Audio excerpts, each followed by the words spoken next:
Good evening, everyone, and we're back. Okay, sorry for that. All right, it's a happy Monday, and we're back with Motivation Monday. I am really so excited with this episode because this is inspired by several conversations that I've had last week. And of course, we are going to be talking about something that has also been like a question for me ever since I started. Ever since I started putting myself out there, like people have been saying, oopsies, ayan, at muntik matumba yung camera ko. Okay. So people have been saying na sana all this mentality, we really have to check with ourselves what's going on and what does it mean by sana all? Like people are questioning their abilities. Why can people do this? Why can't I do it? Other people can. And so there has been a question of what's wrong with me? Am I really average? Is there something wrong with being average? So tonight we are going to be talking about it. Let's step back for a little bit. Let's stop talking about achievements. Let's start talking about what if you're not an achiever? What if you're average? So tonight, that's exactly what we are going to be talking about. And of course, if you're new to my channel, I'm Irene. I'm a real estate broker in the Philippines. I'm a motivational speaker and I'm also a writer. And I'm doing a lot of things in between, but I'll stick to that for the meantime. Anyway, if you stick around longer on my channel, if you have been browsing um, my page, you will know what I'm doing with my life. So there you go. Welcome to my channel. And of course, if you're new to my page, I really appreciate it if you post your highs and hellos, your good evening, your experiences. You can definitely join the conversation because this is a live stream. You can definitely interact with me. Before I start my PowerPoint presentation, let me greet everyone in the audience. Hello, Sir June. Thank you so much. Maray nabanggi po sa Indo dyan. Hello, Miss Sherry. Thank you so much for tuning in. Hello, Sir Joseph. Ayan. So thank you, everyone. And of course, again, this is inspired by several conversations that I've had last week about achievers and non-achievers. What if we are not an achiever? What if we find out one day one day what if we realize that we're not really, we're not really achievers. We're just average. Is there something wrong with being average? Okay, so tonight that's our topic. And again, please feel free to share your thoughts about this conversation and also kung gusto po ninyong i-share sa mga younger generation, this will definitely help them out because this is really inspired by our younger audiences. And para naman ma-realize nila na ito yung mga sasabihin ko para makarelate sila. Ayan. So hindi ko muna, I'm not getting ahead of myself. Okay, Sir Joseph, thank you so much for your kind words. Actually, bago akong ano ba tawag dito sa bilog nito? Ring light, ayan. Kaya shining, shimmering, splendid yung itsura ko.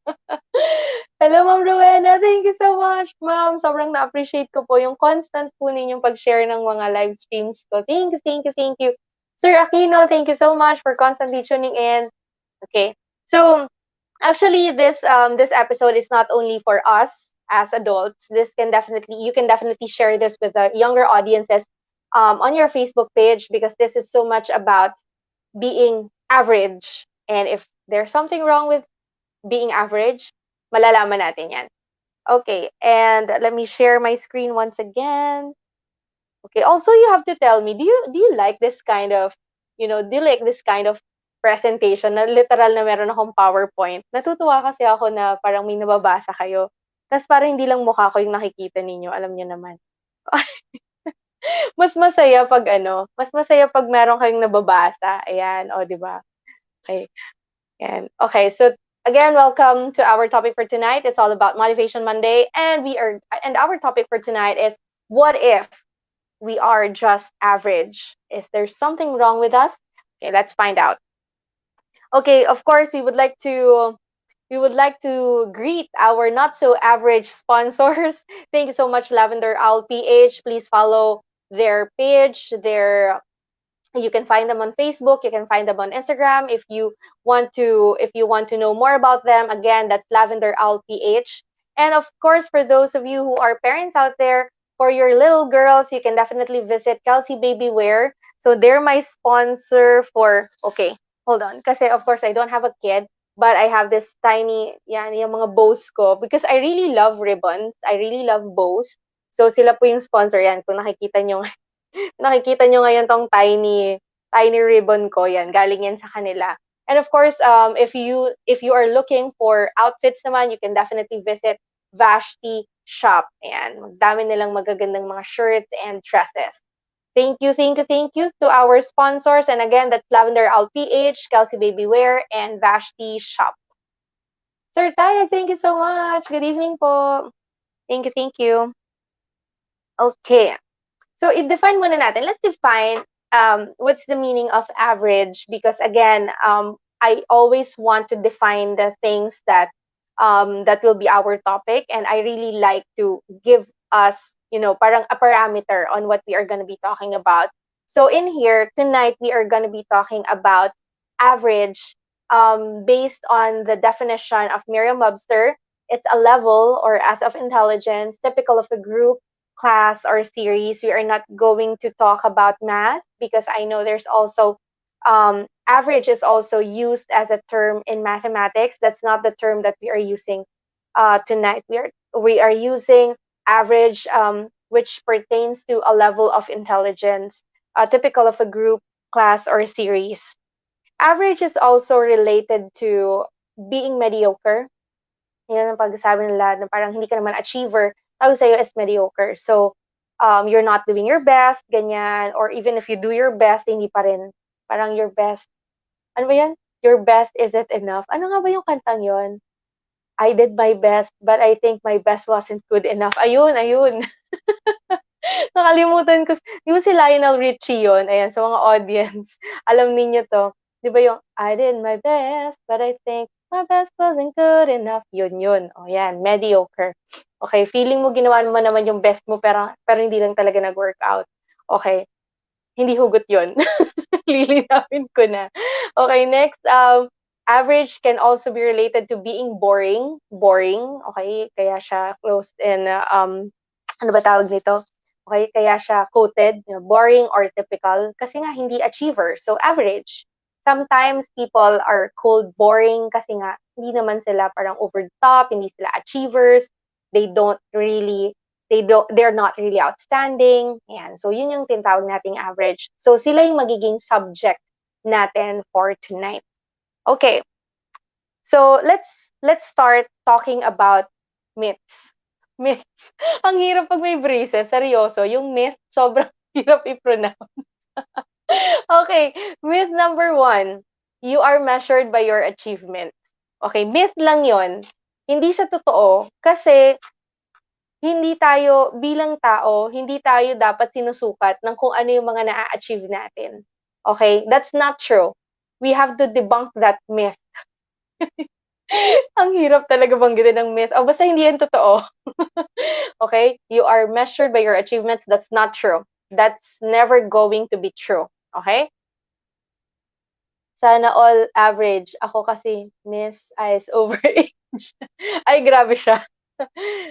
Grabe kung overage ka, anong tawag sa akin? Okay, next. Your parents are proud of you only when you excel in school. Okay, lilinawin na natin to ha. Once and for all, I'd like to clarify that our parents are proud of us no matter what our achievements are, or even if we don't achieve anything in school, even if we don't excel in school, our parents will always be proud of us. Okay? Let's not beat ourselves too much. Okay? Sa mga parents dyan, paki-validate po nitong sinasabi ko. Di ho ba kapag po kayo ay magulang, hindi naman po ibig sabihin na walang achievements yung anak ninyo, hindi na kayo proud sa kanila. Di ho ba? Kahit na tumatambling-tambling lang yung anak natin sa school, 'di ba? Proud na proud tayo. Naalala ko yung pamangkin ko when she graduated from kindergarten. When we attended, we were like the entire family was there. And syempre, it's kindergarten. Wala namang honor roll yun. Pero alam mo yung parang proud na proud lang kami, ganyan. Doesn't really matter. I mean, your parents will always be proud of you no matter what. Okay? So, to all the young ones out there, if you are pressured na feeling ninyo hindi kayo mahal ng magulang ninyo dahil lang hindi kayo nag-excel sa school, that's not true. Okay? Sasabihin ko na yan sa inyo ngayon. That's not true. Your parents will love you no matter what, and they will always be proud of you no matter what. Okay? Next would be, okay, we should all be achievers. That's myth number 3. Okay, it's not true that we should all be achievers, that we should pressure ourselves to be achievers. Because again, it's really up to you. And later on, parang nalalaglag yung camera ko. Oh my goodness, I think I need help with my camera. Okay, nalalaglag siya. OMG. Palibasa bago lang to eh. Hindi pa ako marunong. Pag nalaglag to, alam nyo na. Okay. Ala siya. Nagbe-bend yung camera ko. Oh no. Okay. Sorry na. Kasi kanina, bago ako nag-show, okay naman siya. Friends naman kami. Pero ngayon, pag nalaglag to mamaya yung phone ko, good luck. Okay. Okay, so babalikan ko. Myth number 3, we should all be achievers. It really depends on your priorities, okay?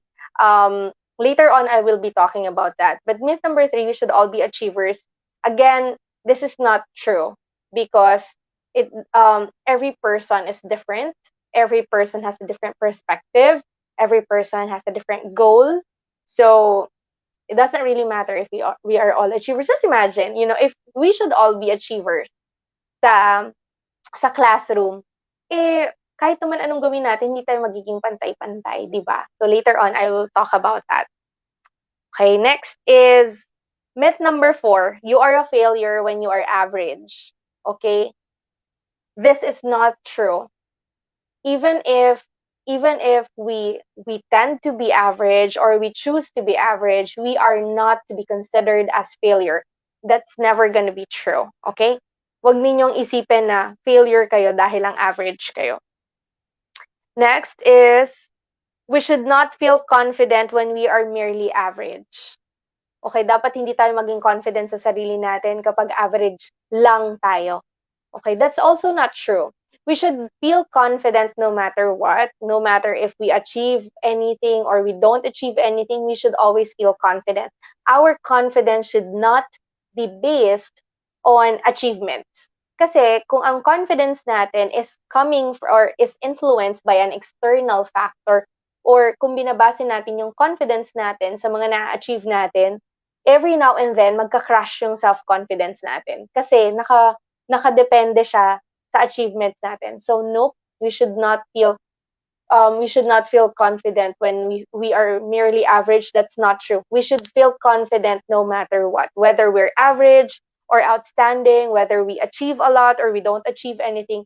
We should always feel confident about ourselves. All right. So here are the things to remember about being average or about the topic for tonight. Number 1, you are not your grades or your achievements. Again, we should not be defined by our achievements, because if we always rely on our grades or on our achievements just to be called great, di ba? Again, magka-crash ng paulit-ulit yung confidence level natin. And I'm sharing this with you because I personally experienced this several times in my life when I felt like my own measure, kumbaga, masusukat ako, I will be measured by the achievements that I have at work. One time nag-resign ako, or several times actually in my life, may time na I had to leave or whatever, I had to do something else, ganyan. So, paano yun? Kinone ko masyado yung sarili ko dun sa mga achievements ko sa work. Paano kung umalis ako sa work? Paano kung kagaya niya, nagka-pandemic? Paano kung nag-resign ako? Paano kung na-retrench ako? Ibig sabihin ba, mame-measure lang ako bilang tao dahil sa trabaho ko? Paano kung wala akong trabaho? Paano kung nawalan ako ng trabaho? Or if you're a student, paano kung mababa yung grades mo? Ibig sabihin, yung measure mo as a person nakabase sa grades mo. Okay, that's not true. Alright? Do not ever think that you are your grades or your achievements. Do not rely on those external things. Okay, remember, you are not your grades or your achievements. You are a person. You should not call yourself, relate yourself to something that's, something that's tangible or intangible, regardless regardless if it's tangible or intangible. Again, do not use that as a measure to measure yourself. Okay? Next is, bumagal yung internet ko. Wait lang. Okay. Again, another thing, I think I mentioned this earlier, every person has different indicators of achievements. Okay, ganito. Bawat, okay, I'll share pala this one. Sorry, na-skip to. Okay, I'll share with you something from Jack Ma. Sabi niya, I told my son, you don't need to be in the top three in class. Being in the middle is fine, so long as your grades aren't too bad. Only this kind of person has enough free time to learn other skills. So, see, Jack Ma, I think everyone knows who Jack Ma is. Jack Ma is China's richest man. Tama ba? Yeah, if he's not the richest man, he's probably one of the richest in China. And ito yung thinking niya, you don't really need to be top in your class. Kasi oo nga naman, wala ka ng ibang pwedeng pag-aralan na skills kung lagi kang nasa top, di ba? Kasi yung pressure mas mataas. But also, I'm not saying that we shouldn't strive for greatness. That's not what I'm saying, okay? Because when I was younger, of course, I also did a lot of things, to keep up with society standards. As in, napakahirap, napakahirap mag-keep up sa standards ng society. That's exactly why I'm doing this session. That's exactly why I'm doing all these motivational talk, because again, ang dami ko rin na experience in the past which shaped me to be the person that I am right now. And one of the things that I have personally experienced is trying so hard to keep up with society standards of achievements. But, going to number two, every person has different indicators of achievement.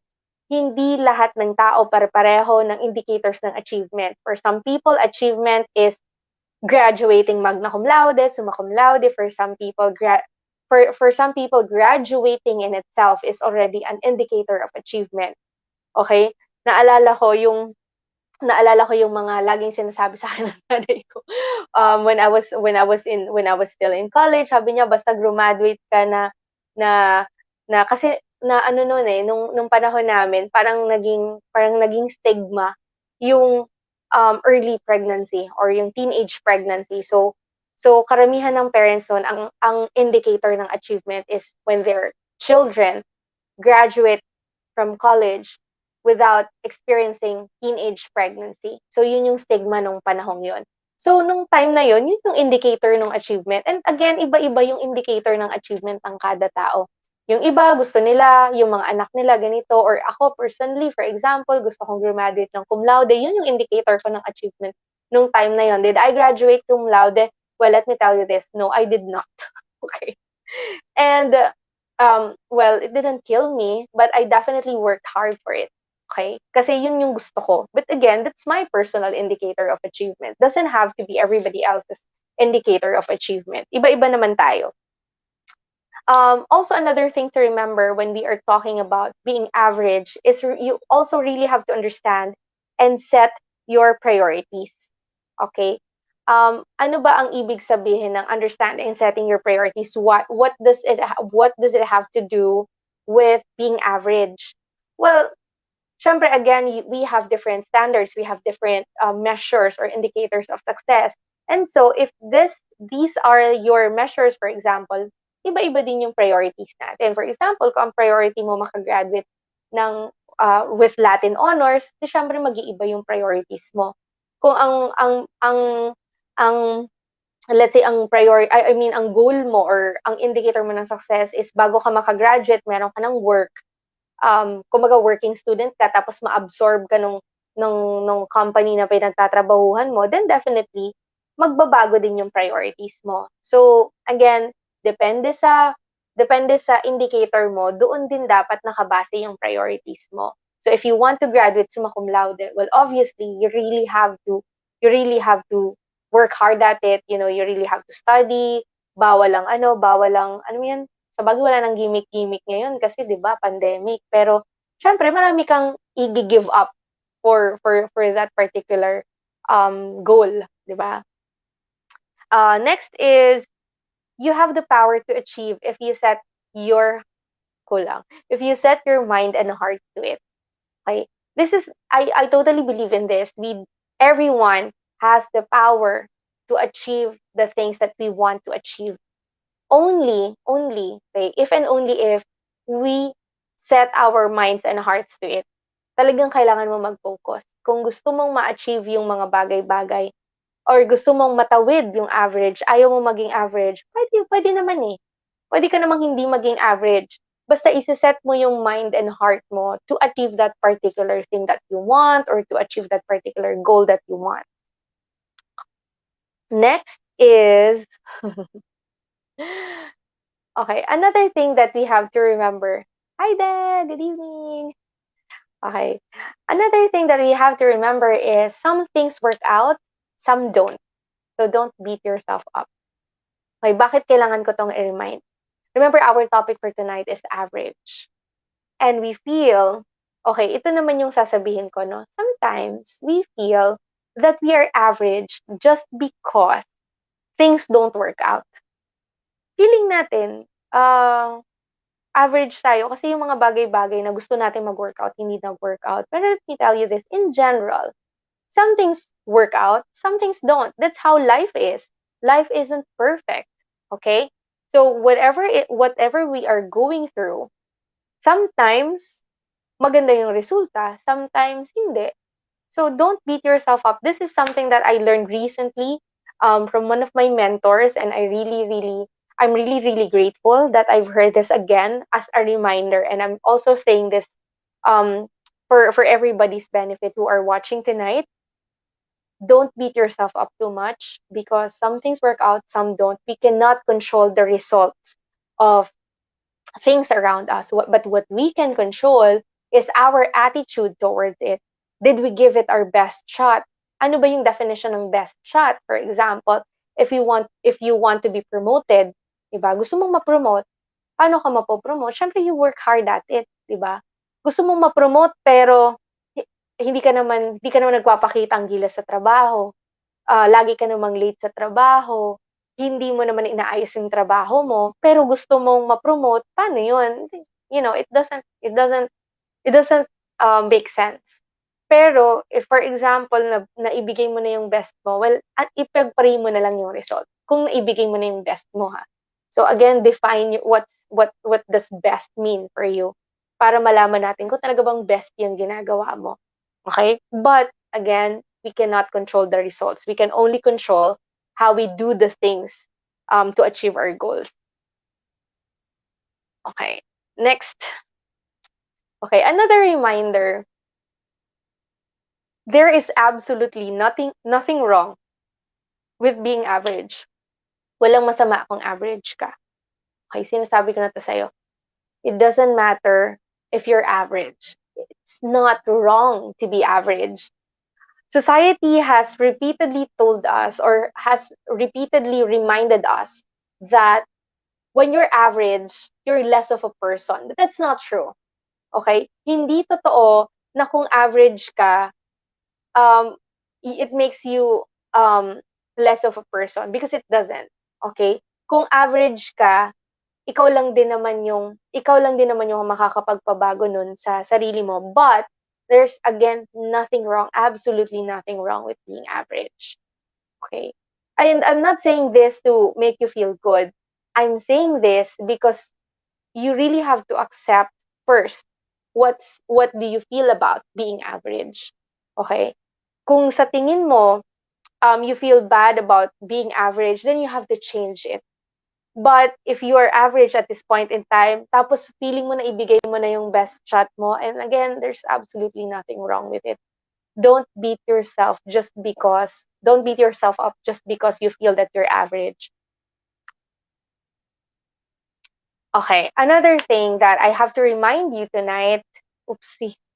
Another thing that I have to remind you tonight is that we can be average in one aspect of life and excel in another, And you really have to find out what you're really good at. Okay, paano ko ba natutunan yung lahat ng mga talents ko ngayon? Share ko lang sa inyo. Stop ko nga muna 'to para makita niyo yung face ko. Sayang naman ng ring light ko hindi niyo nakikita yung face ko. At nawala na pala yung lipstick ko. Ano ba 'yan?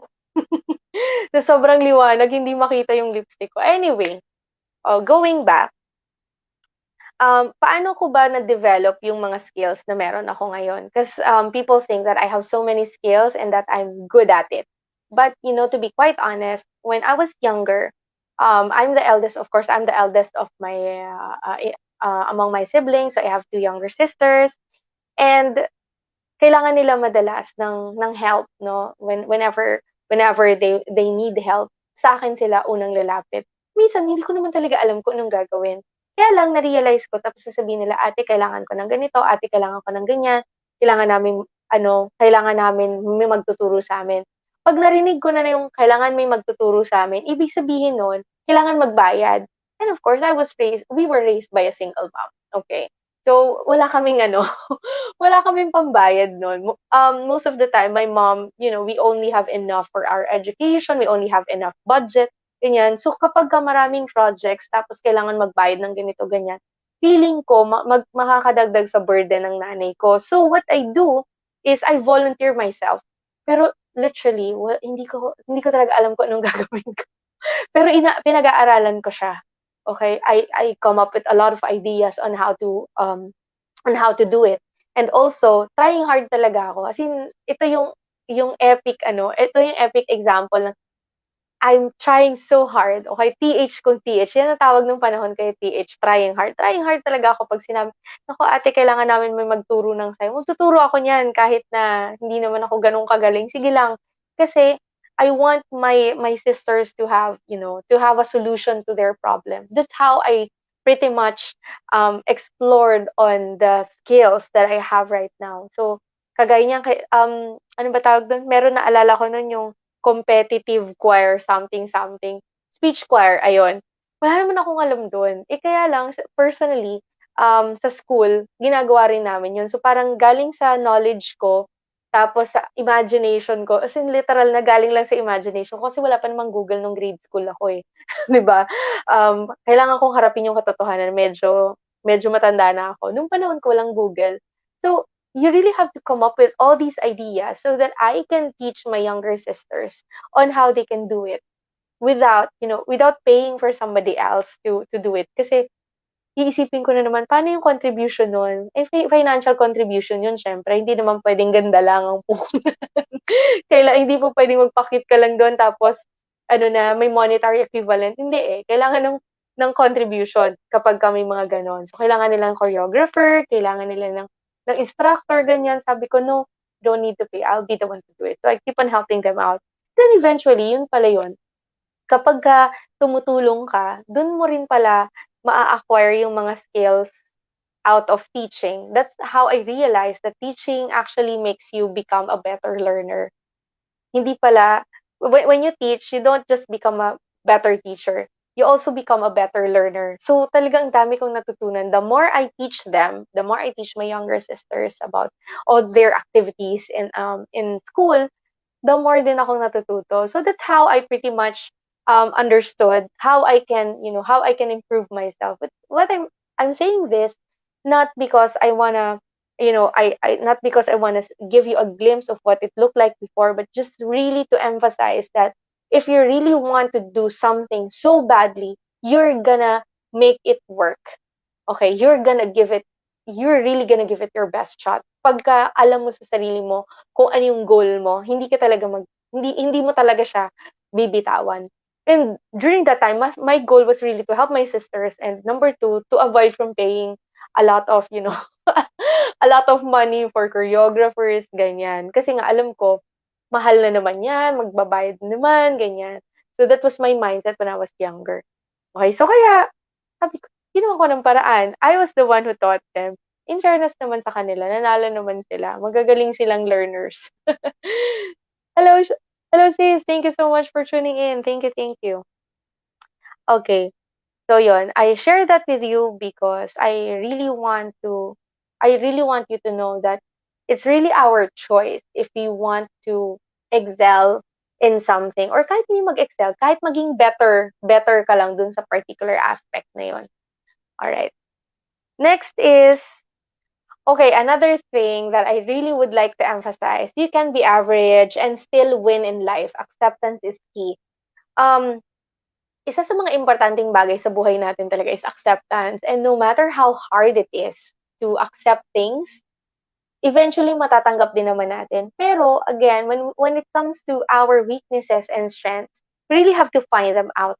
Kailangan malaman mo muna kung ano yung mga strengths mo and weaknesses mo bago mo sila matanggap. Hindi mo pwedeng tanggapin ang isang bagay na hindi mo alam. 'Di ba?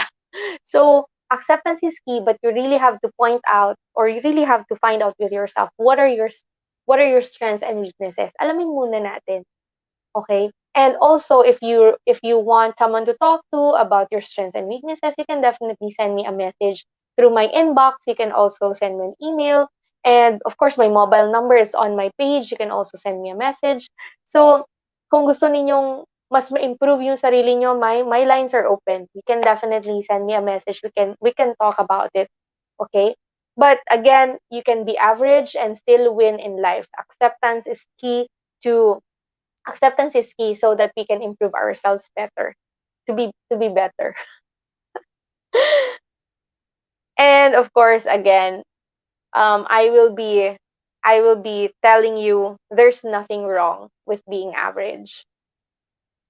I will stop my screen muna. Okay. Why am I saying that there's nothing wrong with being average? Well,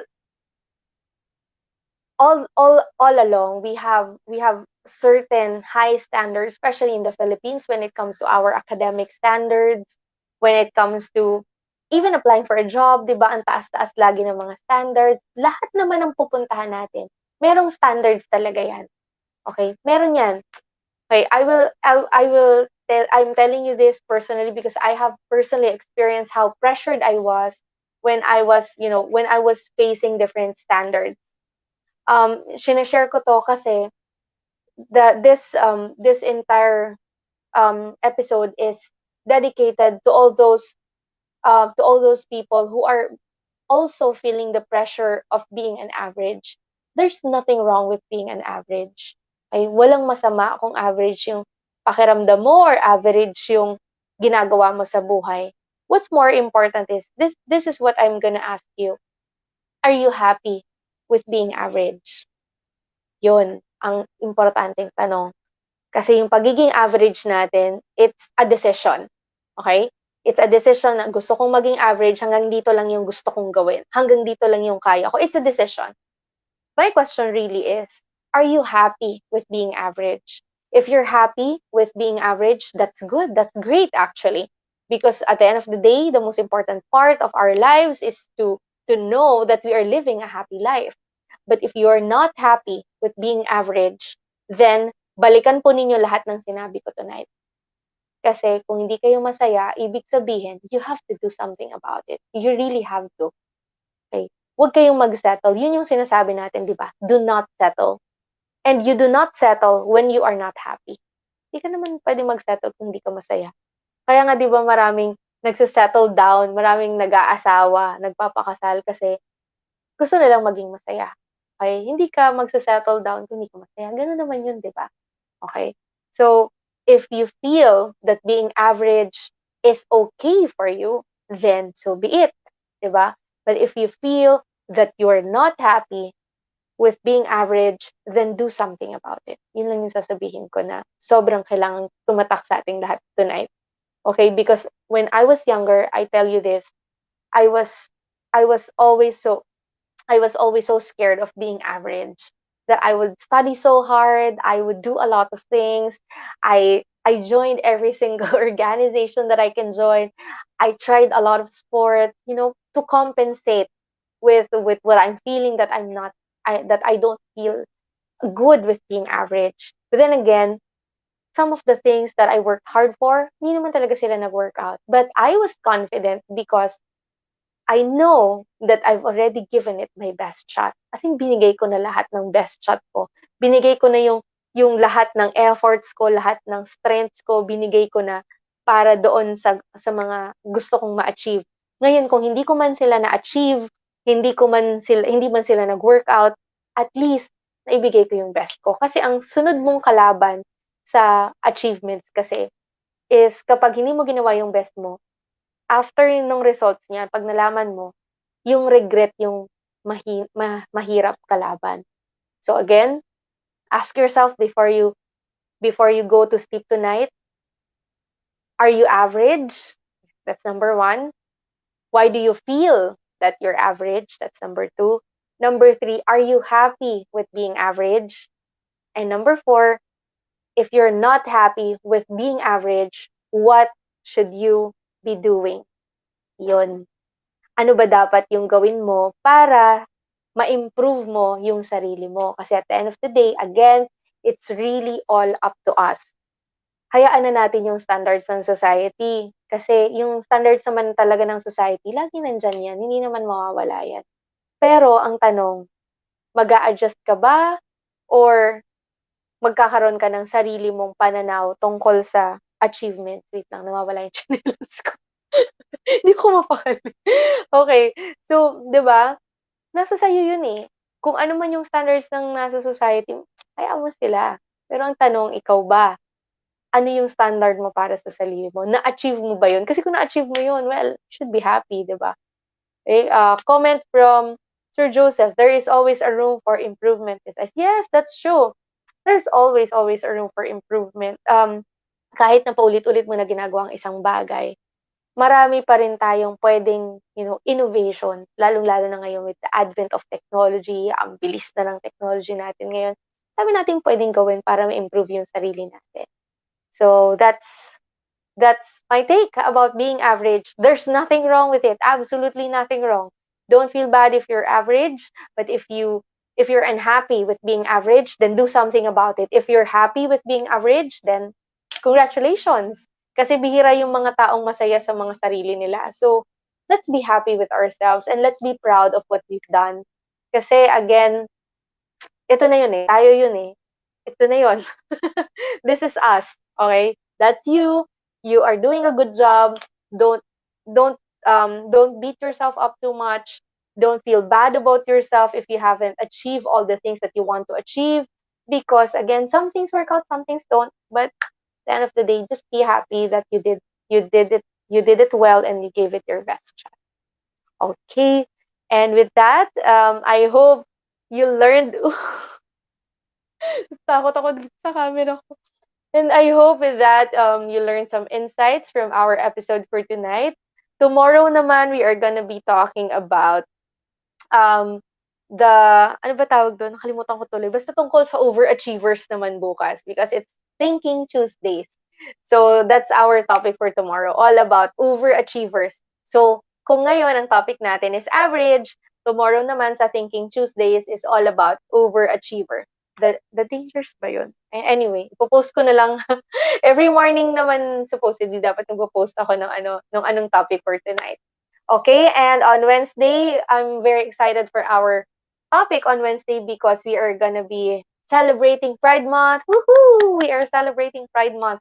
So, syempre, all for gender equality. So, on Wednesday, we have LGBT guests to celebrate our Pride Month. And, yun, hanggang dun muna. I won't spill the beans. All right, so see you everyone. Enjoy your life. Don't be so hard on yourself. Don't be too hard on yourself. And if you feel that you're average and you're happy about it, that's good. If you feel that you're average or you're not happy about it, do something about it. You're not a rock. Okay? Yun yung good news, no? Tao tayo. Pwede nating gawa ng paraan yung mga bagay-bagay sa buhay natin. Thank you, everyone. Stay safe, stay healthy, stay happy, and if you want to achieve, it's really up to you. Bye. God bless you, everyone. Thank you.